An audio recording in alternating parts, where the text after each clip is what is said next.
And now, it's time for the Nailsin Ratings. Witty commentary by me, Mr. Nailsin, on all things concerning life, culture, entertainment, and whatever else the cat may drag in. Well, we're pretty much done now with Season 10 of Doctor Who, the final season for Peter Capaldi's Doctor. And all that's left, of course, is the Christmas special, and we'll have to wait till Christmas for that one. But the final two episodes, which was a two-parter episode, World and Time Enough, and The Doctor Falls aired, and before that was The Eaters of Light. I'm not going to bother reviewing that one because it was pretty bland. It wasn't a bad episode, but it wasn't that great either. And to be bad, you really have to be bad, because a lot of Doctor Who episodes out of this new version, I call it, rather than the old classic one, are really awful. And it wasn't one of those. So I guess as far as the ratings go, I'll give it a star. But, yeah, it's just kind of filler to get us finally to the end here, where the first part is really good. Now that one was pretty good, where they bring back the original Cybermen, and I thought it was seeming to suggest that the Master had actually created them, because spoiler surprise, the original Master, or John Sims' Master, returns in this episode at some point before he regenerated into Missy. And there were some theories about Missy would be revealed to actually have been the Ronnie all along, and that it wasn't the Master and all that. But no. She's the current incarnation of the Master, or at least she was. Another spoiler, she doesn't survive this. Well, she survives this episode, but not the next one, the Dr. Falls episode. And I was hoping that there would be some explanation to explain some dangling details left behind, which this series does all the time, and either when they finally resolve it, it's just a throwaway. The only one that kind of satisfactorily resolved something, I think, was the River Song story with the Christmas episode that Capaldi did with the River Song character. And so that, that gave the actual ending that it was always suggesting. But they rarely do that with these little nods here and there. So, what happened to the Master when he fought Rassilon at the final episode for the David Tennant Doctor? Apparently, the Time Lords fixed him up from his deteriorating condition at the time, and he left. That's it. Nothing to... I mean, look, this is a scene where the Master goes back into the Time War, which was time-locked, and you couldn't get in and out of it. But he did. And you have to assume that by the Master doing that, that's what made, the Day of the Doctor possible and all that stuff with the moment and all that, because it violated, it broke the rules, whereas the time lock no longer held. Which, imagine what you could do with that. But no, Moffat or whoever else decided not to even bother. Let's move on. Oh boy, the Time War was something they could have made a lot better use of. They didn't. And that's one of the big negatives for the new Doctor Who series, of one of many missed opportunities. But anyway, here he is. So yeah, he gives the explanation. He just left. And for whatever reason, he landed on this ship, and because of the black hole, he got stuck. So his TARDIS is there, but it doesn't work because it's damaged because of the black hole. Now, the black hole, that whole setup about the condition of this giant starship that the whole story takes place on, that's really cool, and that's an actual genuine sci-fi element that a sci-fi series should explore. And so that was well thought out and very good. So that's a high mark on him. And then, of course, it's introduced in the first part. And it explains why they're stuck there in the second part. So there you go. Now, both episodes broke one of the cardinal rules that I always stress. What you never want to do to your audience is take them out of the story. Well, they did it in the first one because they had to give lip service to this idea of wanting a female doctor, and also the latest dialogue, if you will, about gender Is there a gender anymore?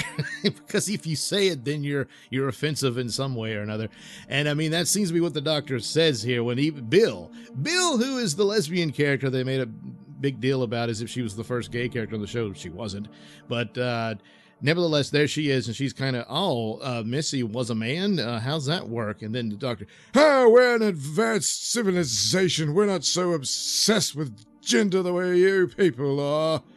The Doctor's being a bigot towards humans, but it wouldn't be the first time. And also, well, then why would you even notice it if there's no concern of gender? And plus, why hasn't the Doctor been a woman if it just happens all the time?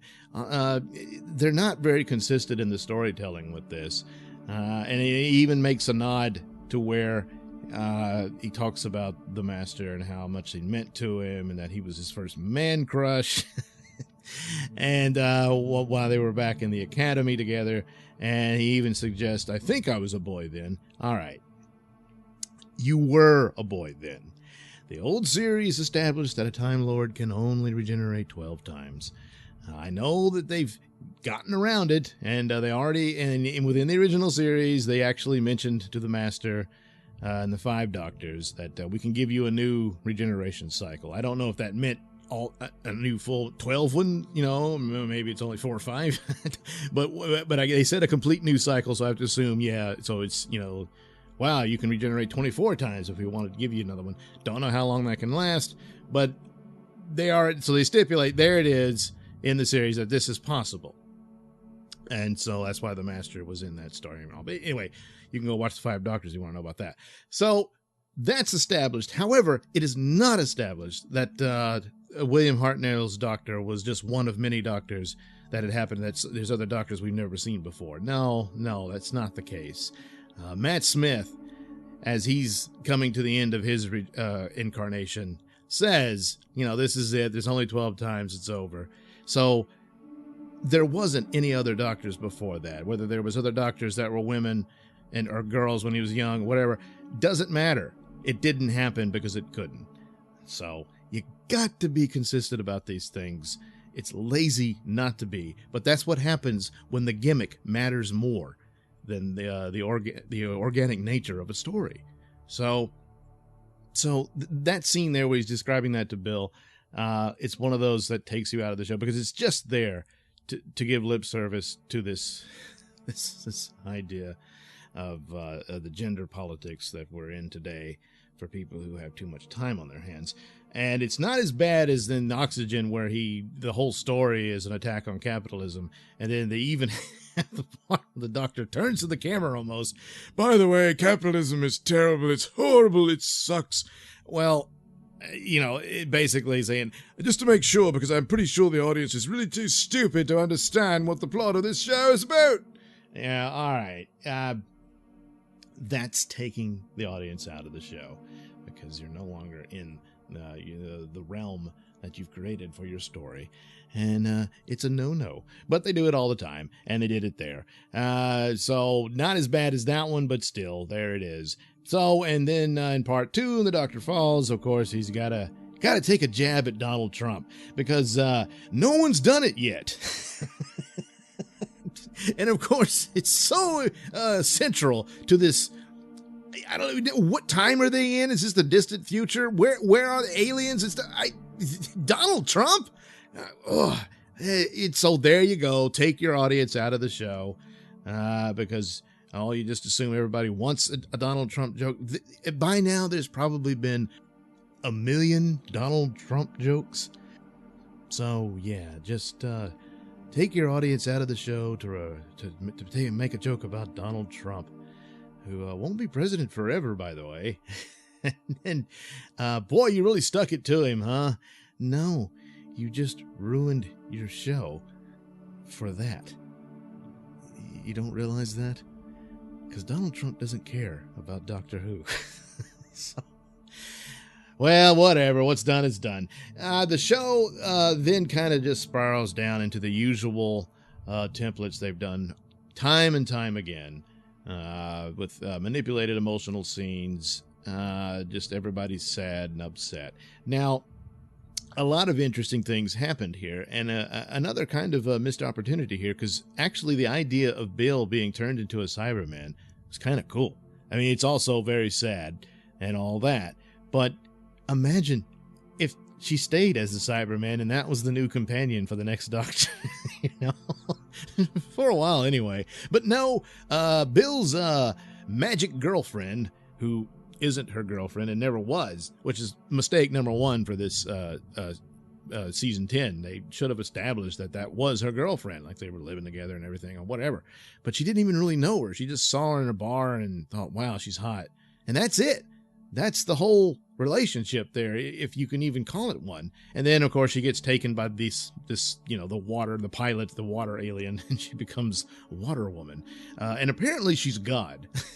She can do anything, go anywhere, anytime, doesn't matter. And apparently she was waiting for an opportunity to reunite with Bill. And now that Bill has become the Cyberman and the Doctor appears to have died, and she's all alone and upset, so Water Woman shows up and saves Bill by making her a Water Woman too. And then even tells her, hey, you can go back to being human, but, you know, that's boring. Why don't you hang out with me in outer space? Sorry I actually killed this girl that you sort of liked, but there again, you just sort of liked her. But let's be together and be water goddess lesbians in space. Something like that. So there you go. Off they go, and there's a happy ending for Bill. You just can't let a companion die like they used to. I mean, when Adric died, he was dead. He didn't go into space heaven or whatever. No, he was dead. But now, well, it's kind of like since when, what was her name? Perry. She had died, and they just sort of slapped on an ending where she ran away to marry Brian Blessed or something. Whatever. So yeah, I guess there's precedent for that even in the old show. So Bill's not dead. She's just a water goddess in space. But it also brings up an interesting thing. So the whole thing that will the next Doctor be a woman? And for a while there, it was looking like they were saying, nah, you're not going to chance that, because although there's a loud chorus of people calling for it online, that doesn't really amount to a whole lot. You can't really go by that as saying that's a huge number of fans wanting that. But they may have already decided to just go ahead and do that, because ratings-wise, Doctor Who hasn't done all that great, and they might want to do something like this to spark interest. The problem with that is it's gimmicky, and it's not going to save the show, unless, of course, you've got some really cool ideas coming. But I'm dubious, because so far, pretty lackluster. You had some good shows this season, but I don't know. And you're going to need some really great stories to sell this, because like I said, the Doctor's been a man all the time. And the idea that that you need to empower women by making them men, or in this case, the man becomes the woman. I don't know. That's another thing they didn't really deal with. Online, there's theories that if a Time Lord commits suicide, the gender changes.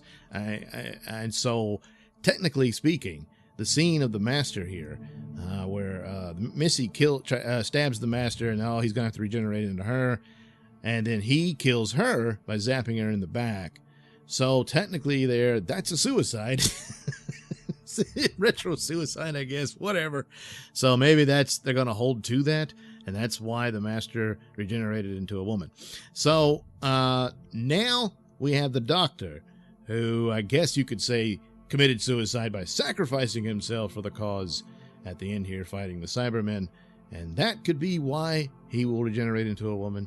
However, I always thought if they were going to do this, you could make it to where it's a special circumstance. So I don't know if they want to make it canon that the idea of suicide is how you turn into a woman, because there again, they would probably be offended and all that. Look, people who get offended by these stupid things are going to get offended no matter what you do. So you're kind of wasting your time with all of this, but whatever, if that's where they're going. I always thought that there might have been a situation where the Doctor was in such bad shape, trying to regenerate, couldn't, whatever, and the companions wanting to save him didn't know what to do, and one of them gives him a blood transfusion or something like that, and it manipulates the regeneration process. He becomes a woman because the companion's female and all that. Well, in this case, you have Bill, who before she leaves the Doctor, she gives him a little peck on the cheek, goodbye, she's all crying and stuff because, she feels he's dead and all that. and she cries one of her tears. Now, keep in mind, she's a space water goddess now, so her tears have superpowers, and it goes into the doctor's forehead, and he starts to glow again, and it kind of triggers his regeneration process again, which is now we're going to have to wait for the entirety of the Christmas episode for that to reach its conclusion. But there you go. You could kind of explain that Bill's DNA, with its water goddess powers, might be mingling in with the Doctor, turning him female when his regeneration is complete. It's just a theory. I don't know. Is that going to save the show? I don't think so. So, yeah, it's just too gimmicky. And with all this, like I've said, where they take you out of the show, at this point, there's just no way to successfully save the idea of a female Doctor without it being just a silly gimmick giving in to PC politics and what have you. And like I say, they're not consistent with these stories. So, I don't know. But if this new guy coming in is some whiz kid, even if it is a female Doctor, and she could be this fabulous actress, and it becomes a really, slam bang great series, then yeah, it'll work. But man, I don't know. Some of these stories, they're hit and miss at best. And this season, you've had one really good one, which was the Empress of Mars. That was really good. And then the Sea Monster one. Those are two of the shining best of this series. And the first part of this one was good, but the payoff is kind of lackluster and kind of fizzles. And it's just another tear fest and all that. Even with David Bradley showing up as William Hartnell's Doctor. And that's cool, and that'll be interesting to see. But other than that, not a whole lot. So for the finale, all right, 3 out of 5 stars, and that's about it. The series as a whole, well, all right. Let's wait for the Christmas episode, and we'll see how that turns out. That could make a difference, so I shouldn't rule on that now. So 3 out of 5 stars for the finale, 2-parter of Doctor Who Season 10. And we'll return to this for the Christmas episode. See you then. And that was the Nailsin Ratings. Commentary from me, Mr. Nailsin. The views and opinions expressed in the Nailsin Ratings do not necessarily reflect those held by Radio Misfits or any other entity that Mr. Nailsin may or may not be involved with. So any complaints or comments should be sent to @Mr. Nailsin on Twitter, where they'll be promptly ignored and or blocked.